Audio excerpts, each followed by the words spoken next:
There's a level of discipline that makes people look at you with fear. And today you'll discover exactly how to get there. Have you ever seen that person who never fails? Who wakes up every day at the same time, does the same things and just never stops? While everyone else gives up by the third week, they keep going. While everyone else makes excuses, they show up. And you know what people say about them? Man, that's not normal. There's an ancient system created by Zen monks in Japan that produces exactly this kind of frightening consistency. They call it Gyoji, the practice that perpetuates itself. And once you understand how it works, you'll never break a goal again. But there's a catch. This system isn't for everyone. It requires you to kill a part of yourself you never knew existed. But before I show you how it works, subscribe to the channel, like it below, and comment on the habit you most want to create in your life. This helps me a lot and shows me that you're genuinely interested in changing. Let's go. Chapter 1. The Awakening. The story I'm about to tell you happened to a programmer named Rafael. He had a smart guy, a successful career, but he had one problem. He couldn't stick to any habit for more than 2 weeks. Gym. He'd stop after 2 months. Meditation? 1 week and that was it. Reading? He'd buy a book, read 3 pages, and then forget it in the drawer. The pattern was always the same. Monday, total motivation. Wednesday, first mental negotiation. Friday, complete surrender. Sunday, promises about the next week. Rafael tried everything. Habit tracking apps, rewards, accountability partners. Nothing worked because he was fighting something he couldn't even imagine, the very architecture of his brain. Until the day he discovered why Zen monks can meditate for 800 years straight without missing a single day. And no, it's not willpower. It's something much deeper and much more frightening. Chapter 2. The Secret of the Monks. In Zen temples, there's a rule that seems simple, but changes everything. Gyoji. Literally translated, it means continuous practice without gaps. Without gaps. Do you understand what that means? It means that since 1200 AD, every single day at 3:30 a.m., a bell rings at Gyoji Temple. And since 1200 AD, every single day the monks wake up, not at 3:25 a.m., not at 3:35 a.m., exactly at 3:30 a.m. You want to know what never happens in that temple? No monk lies in bed thinking, today I'm going to jump. The question simply doesn't exist in their minds. Why? Because they understand something you don't yet. Your brain categorizes every commitment into 2 boxes, reversible or irreversible. Reversible commitments become mental negotiations. Irreversible commitments simply happen. When a monk takes his vows in front of the entire community, he's not making a promise. He's changing his identity. He's not promising to try to meditate. He's declaring himself a meditator. The community witnesses it. The identity changes. The negotiation ends.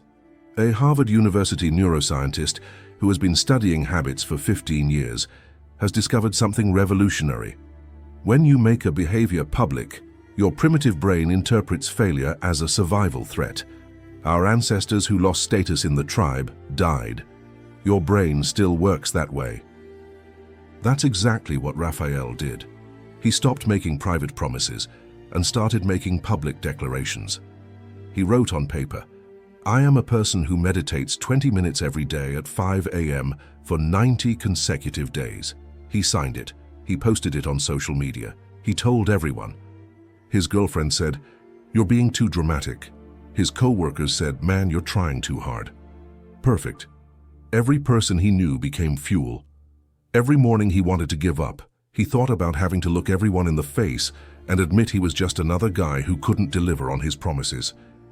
Day 3 brought the first real test. The alarm clock was 5 a.m. Immediately, my mind began its usual routine. You're exhausted. This isn't healthy. One day won't make a difference. But something fundamental had changed. The thought of posting online that he'd lost after 3 days was unbearable. Having to look his girlfriend in the face and admit he'd given up again. The public declaration had made giving up more painful than continuing. But here the real problem began. Chapter 3. The Internal War. Even with all this social pressure, Rafael was still waging war every single day. His body didn't care about his reputation. He wanted to sleep when he was tired. The public declaration ended the mental negotiation, but he still fought biology every morning. That's when he discovered the monk's second principle, non-negotiable hours. Every day you waste mental energy on the same stupid question. When will I do this? Now or after breakfast, in the morning or at night? This decision burns up glucose in your brain that should be used for actual practice. You're wasting your fuel deciding when to drive instead of actually driving. Rafael chose 5 a.m. Not because he was a morning person who loved watching the sunrise. He chose 5 a.m. because the world was asleep. No messages, no emails, no distractions, no excuses. The time wasn't about optimization, it was about elimination. Eliminating every possible reason to do it later. The first week was hell. Your body fought against it every morning, that's normal. Your body is a machine that works with patterns, and you're forcing it to build a new pattern. It resists. In the second week, something changed. He started waking up 2 minutes before his alarm. His body had begun preparing for what now awaited him. On the 14th, the alarm rang, and his feet touched the floor before his conscious mind even engaged. No thought, no decision, just movement. Here's what most people don't understand about fixed hours. It's not about finding the perfect schedule. It's about removing time as a variable. When you do something at different times every day, you're asking your brain to make a new decision every time. When the schedule is fixed, your brain can't argue with a constant. But Rafael discovered a new problem.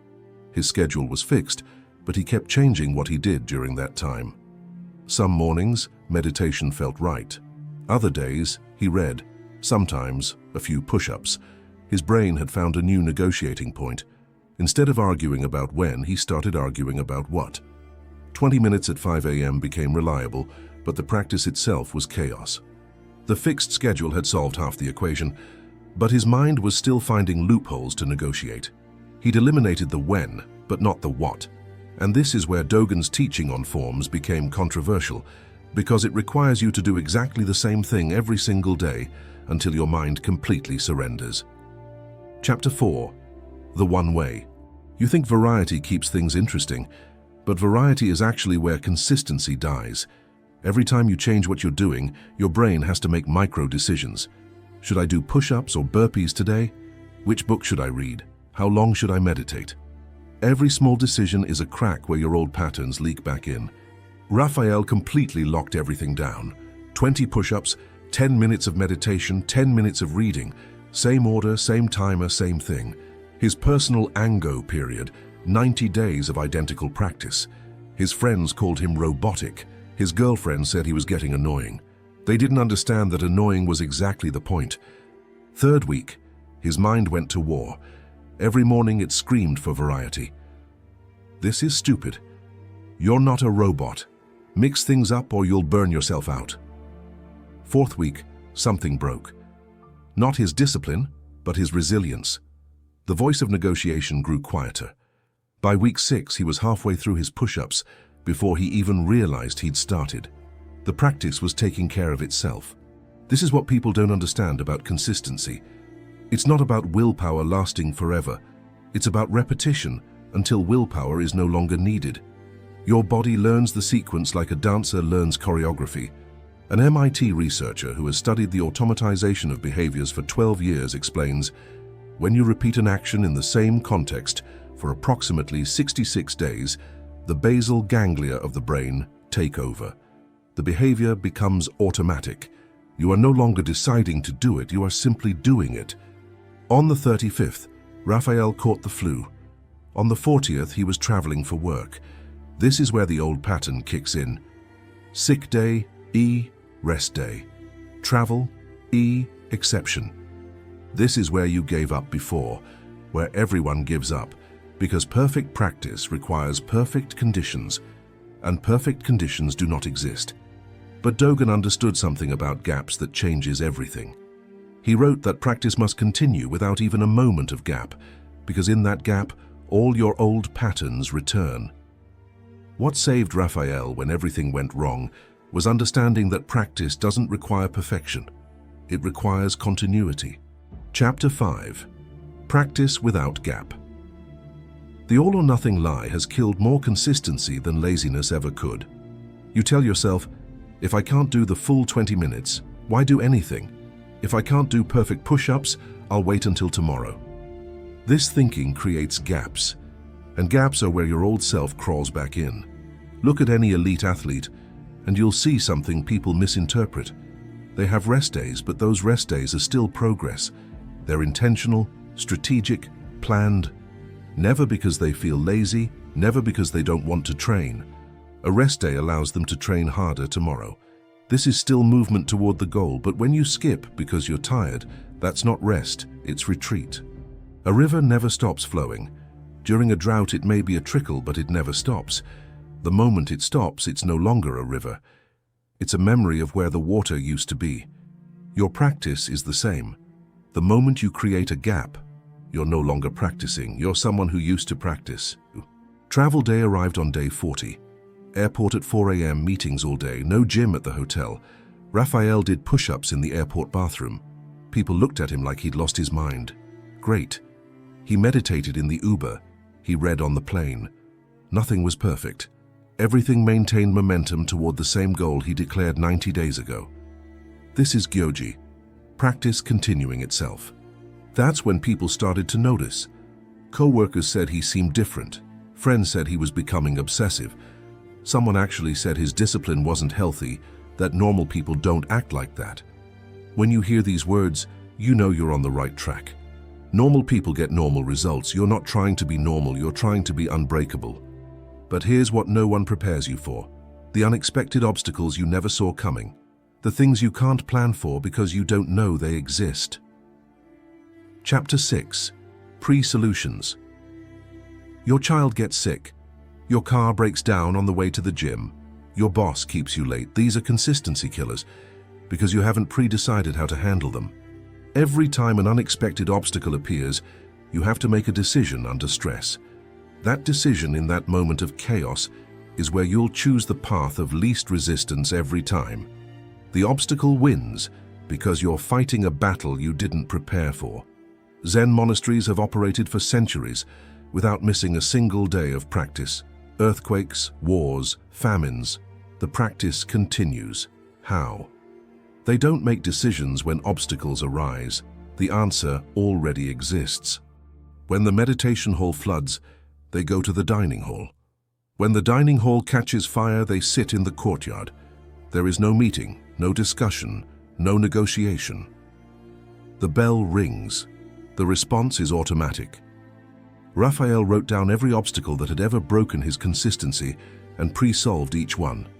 Plan for rain, push-ups in the garage, guests staying home, silent workout in the bathroom, hangover, which shouldn't happen, but if it does, 2 push-ups, 1 minute of meditation, 1 page of reading. Each scenario had its predetermined response. When X happens, I do Y. No thinking, no negotiating, just execution. The power of this isn't just maintaining the sequence, it's that you stop wasting mental energy on decisions. Your brain knows that no matter what happens tomorrow, the practice continues. This certainty changes your entire nervous system. A Yale University behavioral psychologist who has been studying decision-making for 20 years found, when you pre-decide your actions, you remove decision fatigue from the critical moment. Your prefrontal cortex, responsible for willpower, remains intact to execute rather than decide. Day 70. Rafael's practice had become completely automatic. He would sometimes wake up not even remembering doing the push-ups. His body simply moved through the sequence like a programmed machine. His girlfriend's mother visited for a week. He did push-ups in the bathroom at 5 a.m. The practice continued because the answers were already written. On the 90th, he completed his personal Ango, 3 months of uninterrupted practice. But something deeper had happened. He was no longer the same person. Friends literally told him, "Your consistency is scary." His response was perfect. Great. Chapter 7. The transformation. Because when your discipline makes others uncomfortable, you're finally operating at the right level. Your existence proves that everything they say is impossible is actually just uncomfortable. That's why they'll call you obsessive. That's why they'll say you need balance. They need you to slow down so they can feel better about standing still. But you're not doing it for them. You're doing it because you've discovered the secret. Consistency isn't about doing something every day. It's about becoming someone who can't do it any other way. When you implement the Gyoji system, public declaration, fixed schedule, a seamless practice method, and pre-resolved answers, you're not just creating habits, you're reshaping your identity. You stop being someone who tries and become someone who simply is. And when that happens, when that transformation is complete, people will look at you and think, how does he do that? And the answer will be simple. He doesn't. He is. The question remains, are you ready for this level of transformation? Because it's not about discipline, it's about death and rebirth. The death of your inconsistent self, the birth of your unbreakable self. The Gyoji system won't make you a better person. It'll make you a different person. Someone others will look at and think, yeah, that's not normal. And when you hear those words, you'll know you've finally gotten where you want to be. If this video changed your perspective on discipline and consistency, subscribe to the channel and activate the bell so you don't miss future content that will transform you. And tell me in the comments, what will your public declaration be? What habit will you implement using the Gyoji system? Remember, the consistency that scares others is the only consistency worth having. If you've watched this far, thank you very much for your attention. See you in the next video.